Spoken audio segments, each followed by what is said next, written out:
Estamos conversando en un diálogo de historia, de conciencia, de leyes, de constitucionalidad y de Duarte, con el doctor Wilson Gómez Ramírez, presidente del Instituto Duarte, Juan Pablo Duarte. Se nos quedó en el tintero una pregunta de nuestro compañero Bernardo Núñez y otra de nuestro compañero Carlos del Pozo. Vamos a empezar con Bernardo Núñez en este diálogo. Doctor, yo no quiero desaprovechar la oportunidad que usted esté a mi lado, en un espacio donde estoy, y que yo no le pregunte por qué la República Dominicana tiene 3 padres de la patria, quizás uno de los pocos o únicos países que lo tiene, pero lo peor aún, a Juan Pablo Duarte a los 40 años después de la independencia, lo presentan junto a los otros 2 padres de la patria que tenemos. ¿Por qué? ¿A qué viene eso? Quería bajársele el nivel y dicen que pueden haber más de 3. Porque pero quien lo propuso, Ulises Ceró. Así es. Bueno, mire, de verdad que con Duarte pasaron muchas cosas. A Duarte quisieron borrarlo de la historia. Eso no se pudo por su grandeza, por su extraordinaria obra, porque sin Duarte no se concibe la existencia de la República Dominicana. En verdad, eso es así.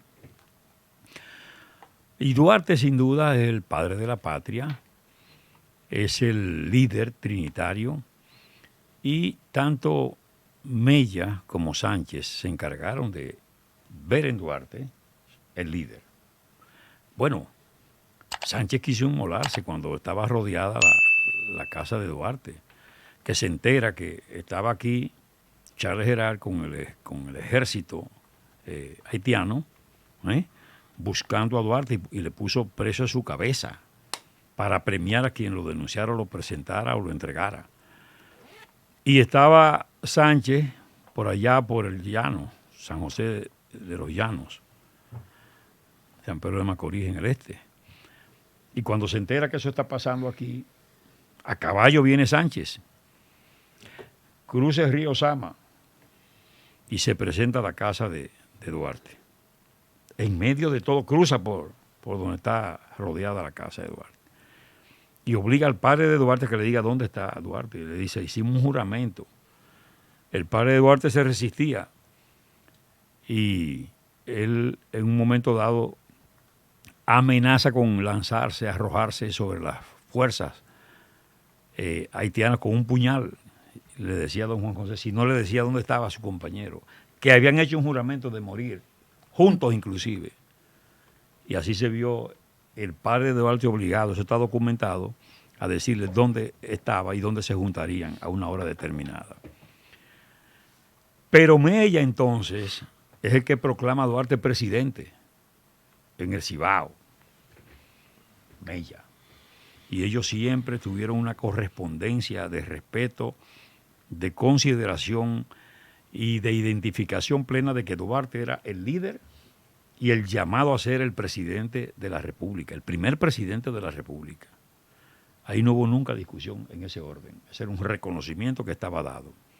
Ahora, con el paso del tiempo, cuando ya se quiere designar mediante una resolución o decreto al padre de la patria, comienzan las discusiones. Las discusiones que siempre se han dado entre nosotros. Nosotros hemos discutido todas las cosas, incluyendo hasta el himno nacional, que hubo discusiones y no fue unanimidad que se aprobó. Discusiones de todo tipo. Bueno, la cuestión es que había un hijo de Sánchez que tenía funciones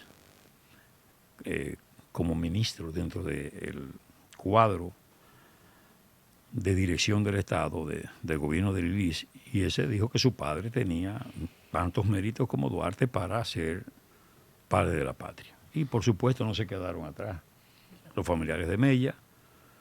Y entonces Lilis procuró una salida salomónica y tiró la cuestión esta con 3 padres de la patria. Y eso viene, pero no hay duda que el pueblo dominicano identifica y sabe las jerarquías. O sea, el pueblo sabe dónde están las jerarquías, ¿verdad? Duarte despunta como el padre de la patria y, por supuesto, estos próceres con mérito tienen sus méritos. Ahora, Sí. ahora no son los méritos de Duarte, porque Duarte se mantuvo impoluto, firme, no se dio jamás. Y era un hombre enérgico, Duarte, porque lo que hablamos de la historia, que no se enseña la historia. O sea, el pueblo no sabe que Duarte, en un momento dado, que se quiere comprometer la soberanía, cuando ya estaban a punto de suscribir un pacto con Francia para ceder de por vida la península y bahía de Samaná, a cambio de ayudas militares y económicas, Duarte da un golpe de Estado. O sea, un golpe de Estado destrona a la Junta Central Gubernativa. ¿Te das cuenta? En el mismo 1844. Y pone a Sánchez a presidir la Junta Central Gubernativa. Eso duró un mes. ¿Por qué? Bueno, porque entre Bobadilla y ese grupo, esa camarilla, había impedido que Duarte fuera al campo de batalla para que no se convirtiera, además de en el líder político, en el líder militar. Y entonces mantuvieron a Santana como líder militar en el sur. Cuando llaman a Duarte a la capital en aquel entonces. Desde entonces Santana se mantuvo con la fuerza, por eso ellos pudieron. Y le voy a decir, se salvaron esos conservadores porque se escondieron en la casa de ¿quién? Del cónsul francés. ¿Y por qué le dicen blandengue, doctor? Hay gente que se atreve a decirle pusilánime inclusive. Porque desconocen la historia. La ignorancia es atrevida. No saben, oye, un hombre enérgico, que lo demostró ahí. Cuando destrona esa junta, eso fue una... Además, Duarte había hecho carrera militar, que entró como cabo a la Guardia Nacional Haitiana y salió como coronel. Es decir, era un hombre de armas a tomar. Y sabía de estrategia, por eso le diseñó la estrategia a Santana para que atacaran en Azua a los haitianos. Él tenía mucha conciencia y mucha formación, porque cuando él regresa inclusive de sus estudios en Europa trae libros sobre el uso de las permítame, armas. Carlos, excúsame, Sí, pero claro. para apostillar algo en torno a eso. ¿Por qué un hombre de armas a tomar con condiciones de liderazgo, con formación y disciplina de carácter militar, nos ha sido pintado como una figura, como decía mi compañero, blandengue, incluso con un perfil que muchos pretenden decir de homosexual en el sentido de afeminado? No de la decisión o no, sino afeminado, nunca con el carácter y la valentía, el arrojo que sus hechos demuestran. Sí, yo reitero que la ignorancia es lo que ha hecho pensar. Pero ¿por qué tales es cosas. esa ignorancia de quién era Duarte? Bueno, el problema... Se ha esparcido de tal manera. Estamos... ¿A cuántos años de que somos república? ¿A cuántos años del nacimiento de Duarte? Sí. Y, hay Entonces, una y seguimos persistencia de ignorando eso. quién fue él. Sí, recuerden que ¿Por vivimos qué? muchas dictaduras. ¿Ustedes creen que Trujillo iba a presentar ese ejemplo? Sí, cierto. Ni Lilis, ni Báez, ni Santana. ¿Y cuántos años gobernaron esos hombres? Óigame, lo que pasa es que es un ejemplo pesado. Y mucha gente conjuga cosas. Por ejemplo, Duarte no aceptó la presidencia cuando Mella lo proclama. ¿Por qué? Bueno, porque Duarte había escrito un proyecto de constitución que se revelaba como un hombre apegado a la legitimidad del poder. Y él mismo decía, nadie está obligado a obedecer una autoridad ilegítima. Y Duarte creía firmemente en que había que necesariamente surgir, ¿verdad?, Con sobre la legitimidad. base del poder de legitimidad, Del el pueblo. voto popular. Porque ya había vivido la experiencia de 1843, de aquellas elecciones. Recuerden que Duarte fue un estratega y fue un hombre de coraje. Cuando él manda a Juan Nepomuceno Ravelo a contactar allá en Haití a la liberal que está enfrentada con los conservadores, es decir, Charles Gerard con los liberales y Boyer con los conservadores. Juan Nepomuceno regresa sin contactar, manda a Mella. Hicieron un pacto con los haitianos liberales. ¿Para qué? Para avanzar en el proyecto. Señores, eso no lo hace una gente que no tenga la valentía, El coraje. el coraje y la determinación Y realmente logró su propósito. Entonces ahí fue que se hicieron unas elecciones para escoger a los representantes de una asamblea constitucional para modificar la constitución haitiana. A la parte que ocupamos nosotros le correspondían unos determinados representantes en esa asamblea y había que escogerlo en las urnas. Y Duarte es que recibe la autorización y el rango para organizar eso.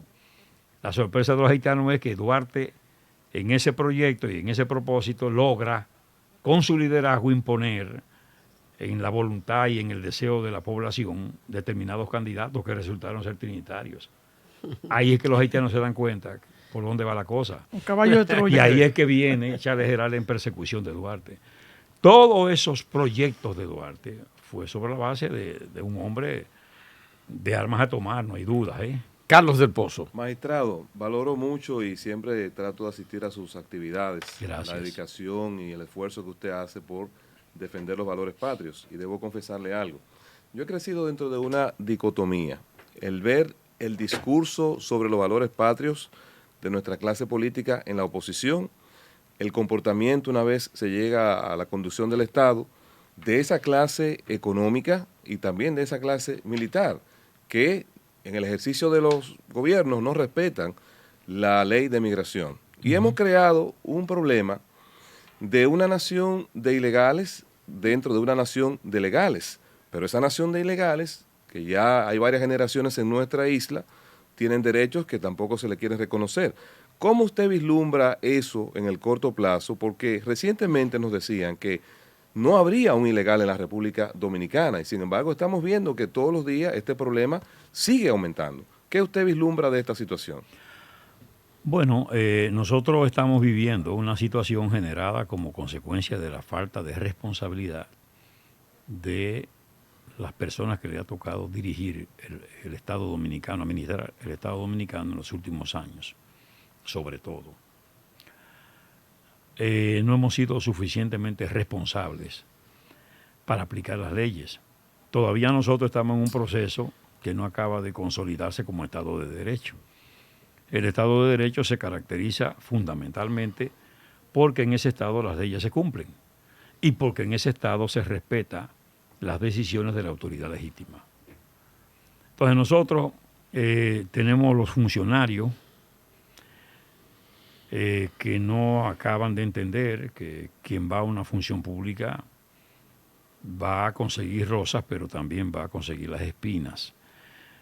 Se quiere popularidad, con frecuencia los ministros muchas veces esconden, otras veces evidencian que tienen aspiraciones.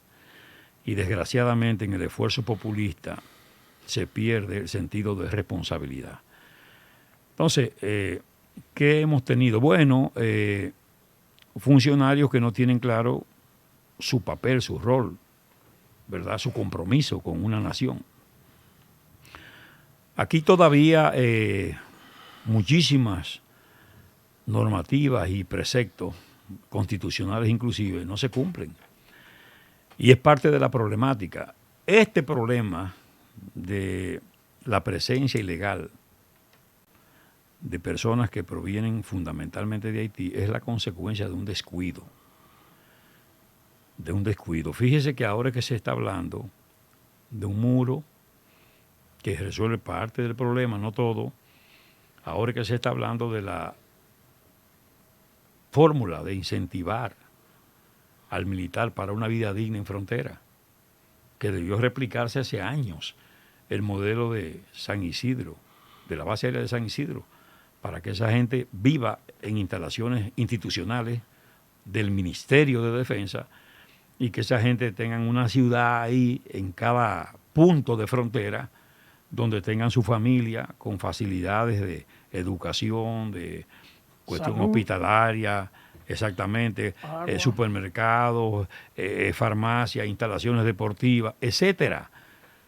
Ese militar en esas condiciones de dignidad lo pensaría dos veces para hacer una cosa impropia. ¿Sabe por qué? Porque tiene que perder. Lo perdería todo. Y por eso usted encuentra oficiales, ¿verdad? Subalternos y otros en San Isidro que cuidan la conducta, pero además eso permite hasta controlar la vida del militar. ¿A qué hora llega? ¿Con quién se junta? ¿Cuál es su conducta en la familia? Etcétera. Nada de eso se ha hecho. Nosotros no tenemos unas instalaciones importantes en frontera. Ahí el militar vive en las condiciones más penosas, ¿no? Y con las limitaciones mayores. ¿Todavía? Todavía hoy. Todavía hoy. Y muchas veces se le carga el dado de cosas que no son ellos los que la cometen, son otros que tienen rangos superiores. ¿Entiende? Entonces, ahora se está hablando de eso, pero lo cierto es que hemos dejado que la situación se agrave y el problema de Haití no solo es esa migración, que cualquier migración, ¿verdad?, tiene sus caracteres y sus particularidades, pero en el caso del haitiano, la clase dominante haitiana le ha inculcado en la cabeza al haitiano que el dominicano es responsable de su desgracia. Entonces perdimos esa batalla. ¿Usted cree que perdimos esa batalla? No. Nosotros como duartianos no perdemos nada. Nosotros luchamos y batallamos y entendemos que los dominicanos estamos destinados a ser soberanos de por vida y a impulsarnos en el esfuerzo de superación y de alcanzar metas. ¿Entiende? Duarte lo logró. Y cuando Duarte se planteó que fuéramos república, ¿sabe cuál era el primer conglomerado, verdad, en términos de importancia? Un trozo de espacio comprendido por un lado por la calle Las Damas, por otro lado lo que soy Palincado, por otro lado la avenida Mella de Hoy, por otro lado la avenida del Puerto Camaño de Ño. Eso era la ciudad más importante. Y ahí Duarte se empinó y dijo, podemos ser república. Y fuimos república. ¿Entiende? Y batalló, y llevó conciencia al pueblo. De manera que, teniendo Haití un ejército bien formado por los franceses, ¿entiende? Los dominicanos, descalzos, sin camisa, sin armas, con un corazón henchido y un sentimiento patriótico en sus mentes, fue determinante y peleó, de manera que logró sacar del territorio que le correspondía al haitiano y proclamó su independencia. Con ese ejemplo hay que concluir y convenir que nosotros seremos soberanos para siempre. Lo que sí, que en los tiempos actuales, si se afecta la frontera y se intranquiliza la vida nacional, nosotros vamos a sufrir, porque lo primero que va a caer es el turismo, que es una columna importante de la economía nacional. Así es. Doctor, permítame corregirme a mí mismo. Cuando decía ahorita que a Duarte se indicaba como homosexual, la homosexualidad no es una tara que deba avergonzar, sino una decisión individual. A lo que me refiero es a presentarlo como afeminado, que sí es propiamente una tara y una condición que no es la correcta. Entonces, pero quería hacer esa corrección en mi propio juicio. Pero eso es parte del problema del desconocimiento de algunas cuestiones que tienen que ver con la familia Duarte. La familia Duarte solo casó uno, Vicente Celestino. Después ni sus hermanas. No le dio tiempo. Llevaron una vida. No le dio tiempo. Llevaron una vida azarosa. Es decir, le crearon una situación a esa familia de sufrimiento, dice don Mariano Lebrón Savillón, entre otros. Una verdadera mansión de dolores. Esa familia tuvo que luchar contra todo tipo de adversidad y se consagraron. Por querer algo noble. Doctor, yo quiero preguntarle lo siguiente. Estamos viendo un esfuerzo por crear una nación independiente, por consignarnos como dominicanos, que fue el esfuerzo que hiciera Duarte con los trinitarios. y estamos viendo una clase política ajena al pensamiento y a la acción de quienes nos dieran la República. En sentido general, no quiero particularizarlo porque no tendría sentido. Entonces, no solo una clase política, sino toda una nación que se desdice en cuanto a sus orígenes, en todos los sentidos. Y ahí retomo lo que decía Anibelka. O sea, nos estamos desdiciendo en cuanto a nuestra naturaleza y origen. Nuestra naturaleza y origen es una nación independiente con una serie de condiciones incluso adelantadas totalmente a su tiempo en términos de pensamiento, de constitución, de leyes, de ideas convertidas muchas veces en frases que se repiten, pero que no se consideran con demasiado valor a la hora de una práctica.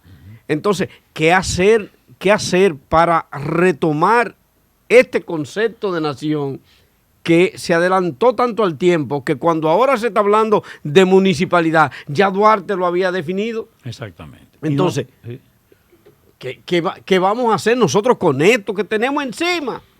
Bueno, mire, de verdad que sí, se adelantó Duarte a muchas cosas. Inclusive en su proyecto de constitución habla de la carrera administrativa y de la carrera judicial. Ahora, nosotros realmente como país, como nación, sencillamente lo que tenemos que hacer es lo que estamos haciendo, tratando de llevar conciencia a la gente y enfrentando a esos sectores que lo niegan todo. Hay sectores aquí que dicen, no, mira, eso fue del siglo XIX, eso es decimonónico, ¿no? Son conceptos que ya han sido superados, quieren hasta negar lo que son los principios Increíble. de soberanía, ¿me entiendes? Sí, sí, sí. Apelan a la globalización, quieren hacer desaparecer todo y hasta recurren a veces, los que estamos en esta línea, ¿verdad? Nos tildan, entonces, en el caso particular de Haití, de que además de que estamos anclados en el pasado, pues también que somos xenófobos, que somos discriminadores, que nosotros en particular tenemos una posición racista. Todo eso lo dicen. Óigame. ¿Entiende usted que no? Que Pero en imposible. República Dominicana no hay expresiones Señores, de racismo y señores. que la inmigración haitiana, más que por su cantidad, porque se nota, por el tipo de migrante, por el perfil del migrante, parecería que molesta más que la de otras nacionalidades? No, mire, fíjese que el racismo no es un asunto de una simple palabra. Eso es una teoría, ¿verdad? Y una actitud. Y eso se desarrolla. En la sociología política eso se desarrolla. El racista asume que la persona, vamos al caso de racismo por el color, asume que el negro es menos inteligente que el blanco. Menos gente. ¿Te das cuenta? Tiene menos inteligencia. Lo entiende como una especie de subhumano. Eso es la República Dominicana. Eso no es lo que prevalece aquí. Doctor, Aquí, en esa parte, sin embargo, usted va a un centro comercial, clase media, no media alta, pero clase media, media baja, y la reacción del personal que está allí y el público cuando entra una venezolana, que no sabemos si está legal o no, una mujer venezolana, no es la misma reacción que cuando entra una ciudadana haitiana. Entonces, la impresión no es la misma. Bueno, pero eso no es que haitiano ni venezolano. Es decir, siempre habrá en las sociedades algunos valores que se atribuyen a la parte física de una persona. O sea, sería por la negritud, no por la nacionalidad. No, hombre, no, es que no, mire, es que no. Y no solo aquí. Nosotros, óigame, nosotros tenemos entre los líderes políticos que han predominado aquí, los líderes deportivos, los líderes sociales, en la literatura. Tú te pones a buscar quiénes son las figuras cimeras. Y son personas que tienen una mezcla donde predomina el negro, por ejemplo, el africano, sin problema. Oye, pero sin ningún problema. Aquí no hay ese problema. Aquí no se ¿sabe quiénes discriminan? Los haitianos. Y no de ahora, Doctor, en su constitución de la República siempre prohibieron que un blanco Esa fue una discusión grande que se dio en el 43 cuando se hizo la constituyente pretendiendo modificar, diciendo, señores, siquiera déjenos nosotros tener una propiedad inmobiliaria a los blancos, déjenos, no nos den lo otro de los cargos públicos, pero déjenos tener una propiedad inmobiliaria. No se lo concedieron nunca. Sacaron el color blanco de su bandera. Tenemos por encima como espada de Damocles el tiempo. Luis José Chávez, para cerrar este diálogo con el doctor Wilson Gómez Ramírez. Sí, comparto la valoración del doctor Wilson Gómez sobre la actitud del dominicano frente al tema del racismo. No hay racismo en este país. No, y uno lo siente inclusive en la relación cercana que tienen los dominicanos. El ciudadano común, el ciudadano ordinario, el empresario, el profesional, con los nacionales haitianos que viven en el país, que trabajan, con el que cuida el apartamento, con el que hace las labores agrícolas, conviven sin problema. No hay odio, por lo menos. Es verdad que hay un cierto discurso, quizá para ganar espacio y protagonismo, porque eso es un tema que evidentemente gana, vamos a decir que reconocimiento y gana adhesión en el país. Es verdad, porque nosotros sentimos la necesidad de identificarnos con la defensa de la integridad, la identidad nuestra y lógicamente la integridad que demanda el territorio nacional, que en alguna medida está siendo amenazado por una invasión, quizá ponerle entre comillas, pero una invasión y al fin, porque ahora mismo nosotros como país tenemos bajo control el tema, pero y con el paso del tiempo y con el paso de los años, ¿hasta dónde va a llegar esa situación si no somos capaces de actuar de una manera inteligente y racional? No solamente a través de la vocinglería, sino también tomando medidas razonables y sobre todo sustentadas en lo que establecen las leyes dominicanas. Así es. Fíjese que el problema ya no es ni siquiera un problema de migración ahora mismo. Ok. Es un problema de seguridad nacional. Sí, sí. Frente a la irresponsabilidad de la autoridad nuestra, por ejemplo, el Congreso Nacional, la Constitución de 2010 establece en el artículo 10 que se tiene que hacer una ley para proteger la franja fronteriza, particularmente lo que tiene que ver de una determinada extensión superficial de terreno, para que solo dominicanas y dominicanos adquieran titularidad, por un asunto estratégico y por un asunto también de soberanía terrestre. Disculpe, en ese sentido, un paréntesis breve, porque hay un proyecto de ley en ese sentido de la autoría del legislador de la provincia Independencia, creo. No estoy seguro, pero hay un proyecto de ley ya en el Senado de la República en ese sentido. 2 años después. Correcto, 2 años después. Pero nos preguntábamos en este mismo espacio, hasta qué punto una ley con esas restricciones se iba a manejar sin que inclusive afecte hasta el desarrollo económico de la zona. Por ejemplo, Pedernales, hay un desarrollo turístico donde hay una cantidad importante de inversionistas privados. Inversionistas privados, no, extranjeros. Y hay inclusive zonas francas en la zona y empresas que ya están asentadas, que tienen capital extranjero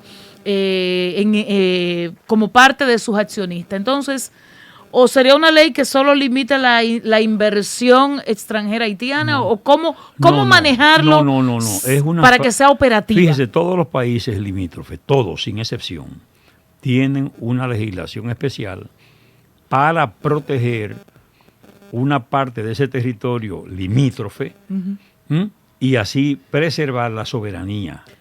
De manera que extranjeros. No, estoy de acuerdo. Pero no es en todo el territorio, nada más. Eso es. Como que 15 metros de la línea fronteriza.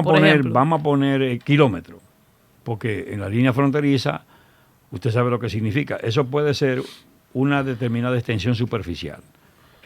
Tantos metros. Que ahora con las expropiaciones a propósito del muro, independientemente de que no haya una ley específica, eso se puede ir alcanzando. Exactamente, pero también hay que, porque ya queda ahí una hay que preservarlo todo, Porque, por ejemplo, hay zonas francas que se están instalando en la misma divisoria y están... En la misma, y están allá y aquí. Están acabando con la divisoria. Sí. Y ahí se produce como una especie de fusioncita. Y de tierra de nadie. Con un interés. Con una puerta de entrada en la parte dominicana. Un estado bilacional ahí, Con poquito a poco. un restaurancito y una Sí. recepción. Sí. Sí, es un espacio Entonces, privado sí. que tiene y- incidencia en ajá. ambos países. Entonces, y es privado. Y la frontera ya está privatizada. de ganadería, Ajá. de agricultura y de nada. Sí. Y Un de pie nada. aquí y el otro Y un allá. pie aquí y el otro allá. Entonces pueden estarse beneficiando esas empresas que habrá que ver de la exención impositiva de la ley nacional Y de la haitiana también. mano de obra barata haitiana. De la mano de obra y Dos. de una Sí. normativa, Sí. que en este caso la tiene Haití, Sí. para que determinados...